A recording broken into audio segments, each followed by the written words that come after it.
Hello there. KM6 Radio. KM6 Radio is brought to you by the University of Washington Bothell and listeners like you.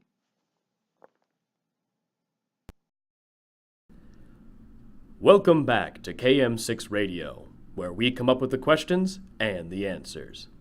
Today, we seek to answer a critical question when it comes to professional communicators and their capacity to act independently and make their own free choices when it comes to publishing content online.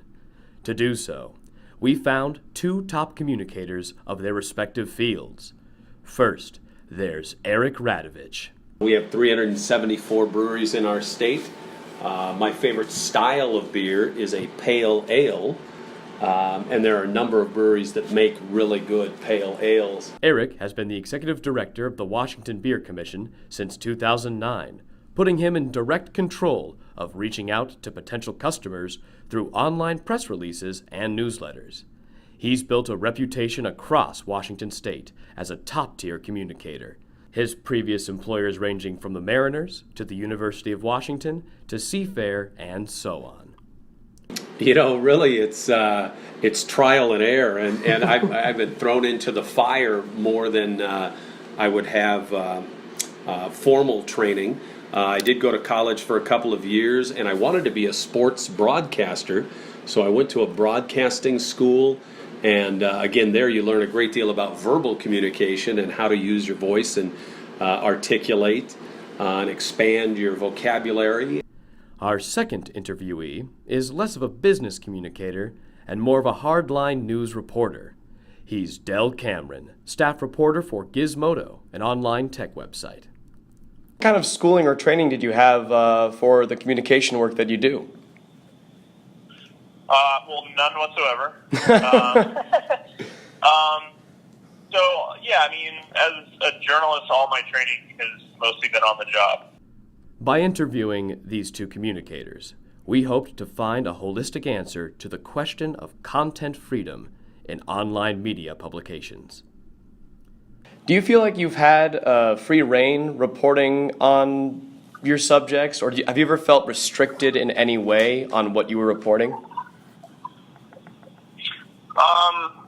Not restricted in terms of like me pitching something and my bosses are like, that's too controversial. But I mean, I have pitches turned down all the time, which is infuriating. And so some stories are worth fighting for, and I'll throw it down with my editors when that's necessary. Del can pitch any story he wants, but he doesn't have the final say in what stories get published. The higher-ups have control over that. Eric knows the feeling all too well from his time writing the fan newsletter for the Mariners early in his career. Was there anything that you wanted to produce, but maybe you weren't able to? From time to time, yeah, it would go up the ladder. It all had to be approved or proved. So there, in baseball and in professional sports, there are certain things, stories that you cannot tell. Yeah. But now, Eric has the luxury of being his own boss. He has exerted his own level of control over what online content gets published by his employees.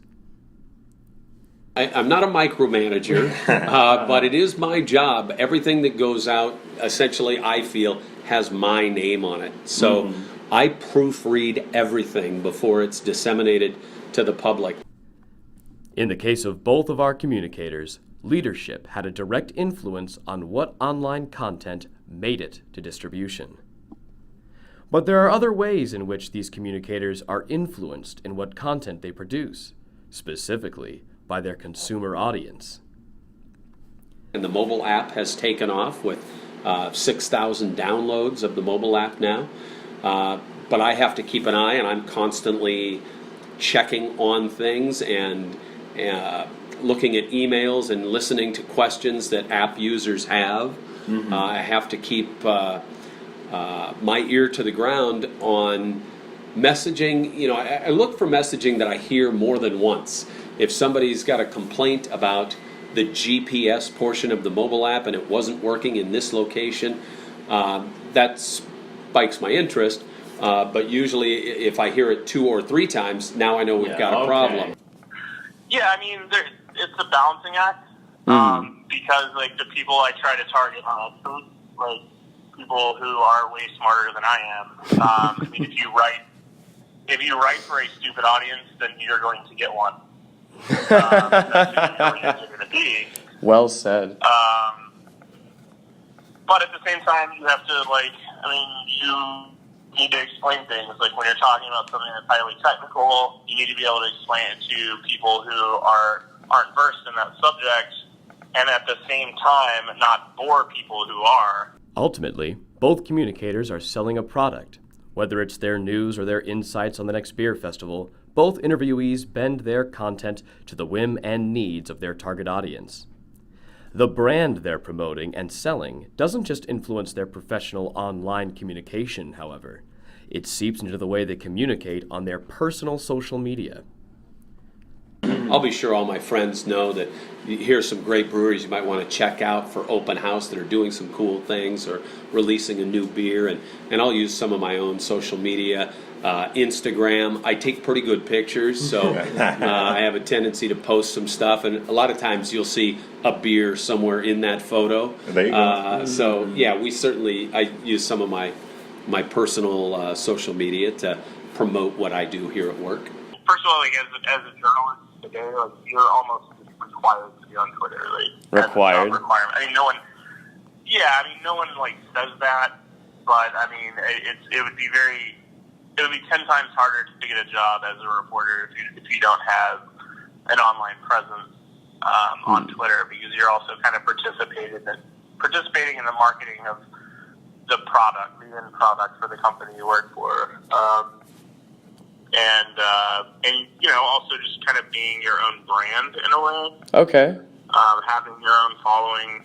But I don't know if it's a question of whether I'm more candid or not, but I mean, I think I can dive into topics that wouldn't necessarily be appropriate for our website. So I'm super interested in national security issues, and like Gizmodo isn't necessarily the right publication for that.